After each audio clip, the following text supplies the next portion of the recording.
नमस्कार। आज हमारे सामने है काजुओ इशिगुरु का मशहूर उपन्यास नेवर लेट मी गो, और वो सारी सामग्री जो हमें मिली है इस पर। जी। ऊपर से देखें तो ये कहानी मतलब एक स्कूल के दोस्तों की कहानी लगती है ना? बिल्कुल, जैसे कैथी, रूथ और टॉमी की यादें हैं। हेल्शम नाम का एक अंग्रेजी बोर्डिंग स्कूल। हाँ, दोस्ती, थोड़ी जलन, वो पहला प्यार वाली फीलिंग्स, आर्ट बनाना। सब कुछ बहुत जाना पहचाना सा लगता है, लेकिन जैसा आपने कहा, इस जानी पहचानी सतह के नीचे कुछ बहुत अलग और बहुत गहरा चल रहा है। हाँ, और यहीं से कहानी एक चौंकाने वाला मोड़ लेती है। पता चलता है कि हेल्शम कोई आम स्कूल नहीं है। और नहीं वो बच्चे आम हैं। नहीं, सच तो यह है कि वो क्लोन है। सही कहा। और उन्हें एक खास मकसद से पाला गया है, अंगदान करने के लिए, ऑर्गन डोनेशन। सोचिए जरा, उनकी पूरी जिंदगी बस इसी के लिए तय है। आखिर में समापन होना है जब उनके अंग दान कर दिए जाएंगे। हाँ, और उनकी वो कला जिस पर इतना जोर दिया जाता है स्कूल में, उसे मैडम नाम की एक रहस्यमयी महिला इकट्ठा करती है। पर क्यों? यही तो सवाल है। ये बच्चों के मन में भी रहता है।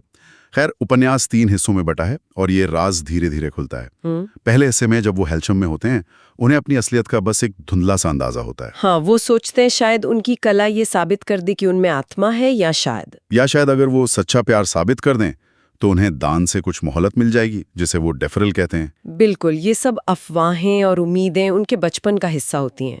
फिर आता है दूसरा हिस्सा, द कॉटेजेस। जी, जब वो हेल्शम छोड़ देते हैं, यहाँ ये युवा क्लोन बाहरी दुनिया के संपर्क में आते हैं थोड़ा सा, और अब उन्हें अपनी सच्चाई ज्यादा साफ नजर आने लगती है ना? हाँ बिल्कुल।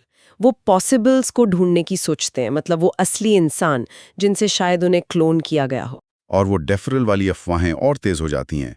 उनके आपसी रिश्ते भी यहाँ काफी उलझ जाते हैं। हाँ, कैथी, रूथ और टॉमी का जो त्रिकोण है वो और जटिल हो जाता है। और फिर तीसरा हिस्सा, यहाँ कैथी एक कैरियर बन जाती है। मतलब वो उन क्लोनों की देखभाल करती है जो अंग दान की प्रक्रिया से गुजर रहे हैं। हाँ, और वो अपनी ही दोस्त रूथ और फिर टॉमी को भी धीरे धीरे इस प्रक्रिया में खत्म होते देखती है। ये पढ़ना बहुत मुश्किल है। बहुत भारी है।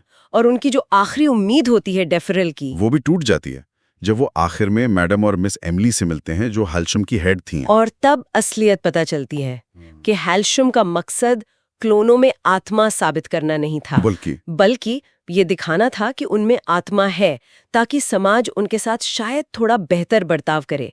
पर वो कोशिश भी एक तरह से नाकाम रही। इशिगुरु की खूबी यही है कि वो इस अजीब, लगभग साइंस फिक्शन जैसी कहानी के जरिए बहुत गहरे इंसानी सवाल उठाते हैं। बिल्कुल, जैसा कि आपने भी शुरू में कहा, जैसे पहचान का सवाल। क्या ये क्लोन इंसान है?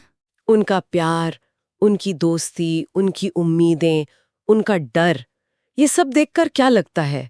उपन्यास तो यही कहता है कि हाँ, बिल्कुल है। सही।